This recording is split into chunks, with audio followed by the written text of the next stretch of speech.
So, valence bond theory assumes that atomic orbitals overlap, and that's how you form covalent bonds.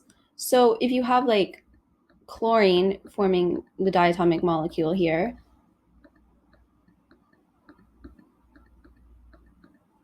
this covalent bond is a result of overlap between electrons in the